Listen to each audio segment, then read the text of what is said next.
Oh, we are in for a treat today. A tree trunk, a smoker, and a lady in red. Let's get to it, man!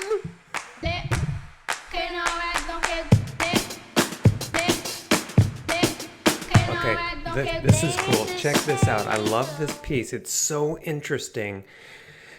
But you gotta forgive me because I kind of butchered it. But hear me out. What I think the takeaway point, what I'm trying to say is, I looked at your previous sketches and I'm like, oh, that's so cool. It's so interesting because you decided on one area, and then as you developed the piece, it got too busy. So what I'm suggesting is let's find a place where we can have the eye go down and around and kind of up in this little triangular diamond shape. So I took your finished piece, and then I took your earlier work study, the earlier steps, and I kind of just erased what would be what I thought would be more interesting. So let's go see how I butchered it, shall we? So yeah, I found this cool trunk. I think the trunk is great. As the eye comes down, maybe add some.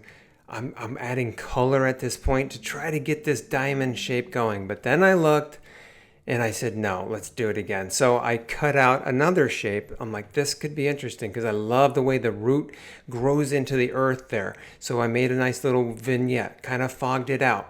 And it still feels like I'm getting that nice rotation going. So I hope you picked up any tips from this. But I really like your detail to the work. It's so good. I would just focus on getting a point of interest.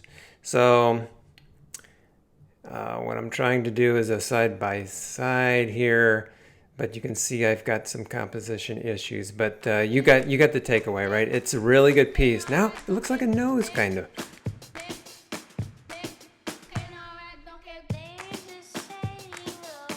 Check this out, Frou Frou. This is at Frou Frou. Okay, so this is a really striking piece. I love it. Let me dive in and try to dissect why I like it. I do have a couple notes.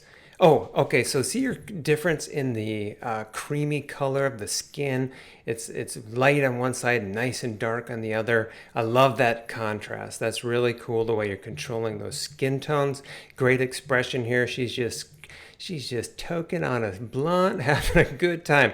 Yeah, your elbow here is kind of too short. You kept it in the composition, therefore, I think, yeah, making that proportion a little off on that. Not a big deal. So look at this nice diagonal perspective. You got this other opposing diagonal. There's breathing room back here. I was thinking of a dark, like just give me a contact shadow because I believe she's laying down.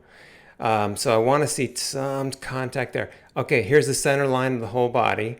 And then I'm looking at this cleavage and it feels like it's kind of over. I know her hand is pushing, but something's throwing me off. It's bumping me. This is some color. I threw some color in here just to give you the idea, like there's so much blue around her. She's wearing blue. I think that's going to pop into her skin tones.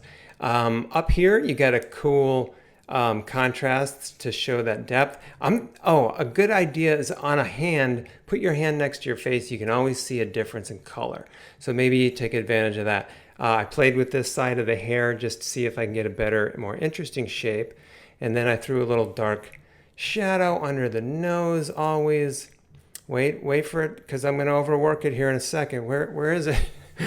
So the depth of this, I was trying to get a nice little gradation going on, and with that, maybe you could get some surprises, like a little lighting. But this is me, getting into what's I like. And there I go with the smoke. That's when I know I've overdone it. But this is really good, man. Keep it up. Up is Abgrundwave. I like this. Look at this. Okay. Let's get in. I think the first thing that I thought about, I saw some of your studies you're doing. I love this. Look at, you're getting in, you're working values and color keys and hues and grayscales. This is like seeing someone at the gym working out with weights. Ooh, good job. The patchiness of your Strokes, I love. Don't lose that. Lean into that. There's so much airbrushy looking stuff. Yeah, I went to a local museum. Look at the patchiness in some of that work. Okay, so let's take a look. I think, okay, see these eyes? It's easy to pick on something like this, like, oh, this eyebrow over here is not the same size as this one, and there's some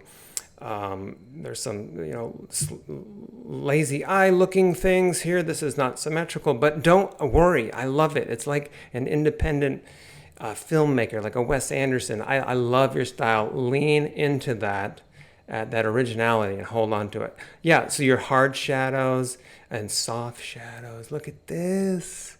This is a good example of how powerful a hard shadow can be.